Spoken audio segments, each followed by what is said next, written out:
കേരളയാത്രയിൽ കാന്തപുരം ഉസ്താദിന്റെ കൂടെ ചെലവഴിച്ച ദിവസങ്ങളെക്കുറിച്ച് സുലൈമാൻ സഖാഫി മാളിയേക്കലെഴുതിയ 1021 ലക്കം റിസാലാവാരികയിൽ പ്രസിദ്ധപ്പെടുത്തിയ ലേഖനത്തിൽ നിന്നെടുത്ത ഭാഗത്തിന്റെ ശബ്ദാവിഷ്കാരം. സ്വീകരണവും പരിപാടികളും പ്രസംഗങ്ങളും ഭക്ഷണവും കഴിഞ്ഞ് രാത്രി ഏറെ വൈകി ഉറങ്ങുന്ന ഉസ്താദ് 3 മണിക്ക് തന്നെ ഓരോ ദിവസവും ഉണർന്നിരിക്കും. ചിലപ്പോൾ ഞങ്ങളും ഉസ്താദിന്റെ മുറിയിലോ അതിന്റെ ചാരത്തോ കിടന്നുറങ്ങും. കട്ടിലിൽ ഉണർന്നിരുന്നു ബാത്റൂമിലേക്ക് എഴുന്നേറ്റ് പോകുന്നത് കാണാനാണ് രസം. കാലുകൾ താഴെ വെക്കുന്നതിന്റെ മുമ്പ് സൂക്ഷിച്ചു നോക്കും. അവിടെയായിരിക്കും ചിലപ്പോൾ ഡ്രൈവറുടെ അന്തിയുറക്കം. കൂടെയുള്ളവർ റൂമിന്റെ പല ഭാഗങ്ങളിലായി ചുരുണ്ടുകൂടി കിടക്കുകയാണല്ലോ.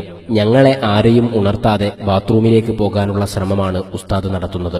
ഒടുവിൽ ആ ശ്രമം വിജയിച്ചതായി വിശ്വസിച്ച് ഉസ്താദ് ബാത്റൂമിലേക്ക് കടക്കുമ്പോൾ ഞാൻ പുതപ്പിനുള്ളിൽ കിടന്ന് വീണ്ടും വിസ്മയം കൊള്ളും. ഈ മനുഷ്യൻ ആരാണ്? വുളു ചെയ്തു വന്നാൽ പിന്നെ നിസ്കാരമാണ്, പിന്നെ എന്തെല്ലാം പ്രാർത്ഥനകളാണ്.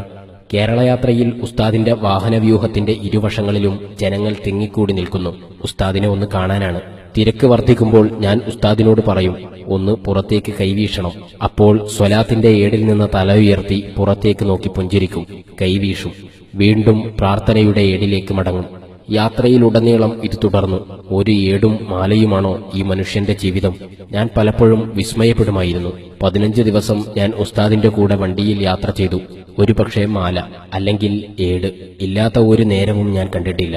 പലപ്പോഴും സ്വലാത്തിന്റെ ഏടിൽ മുഴുകിയിരിക്കുന്ന ഉസ്താദിനെ ഇത് കേരളയാത്രയാണെന്ന് ഞാൻ ഓർമ്മിപ്പിക്കും. ചൊല്ലിവെച്ച പേജുകൾക്കിടയിൽ വിരല് വെച്ച് ഏടടച്ചു പിടിക്കുന്ന ഉസ്താദ് എന്നോട് പരിതപിക്കും, നീ ഇതൊന്ന് ചൊല്ലിത്തീർക്കാൻ സമ്മതിക്കുന്നില്ലല്ലോ എന്ന്. ഇന്ന് പകലിൽ തന്നെ ഏട് പലതവണ ഓതിയും ചൊല്ലിയും തീർത്തിട്ടുണ്ട് ഈ മനുഷ്യൻ. ഇനി കുറച്ചു നേരം പുറത്തേക്ക് നോക്കി കൈവീശാം. എന്നാൽ അങ്ങനെയാകട്ടെ എന്ന ഭാവത്തിൽ പുറത്തേക്ക് നോക്കി പുഞ്ചിരിച്ചു തുടങ്ങുമ്പോഴേക്ക് വലത് കൈയിൽ തസ്ബീഹ് മാല ഉരുണ്ടു തുടങ്ങിയിരിക്കും.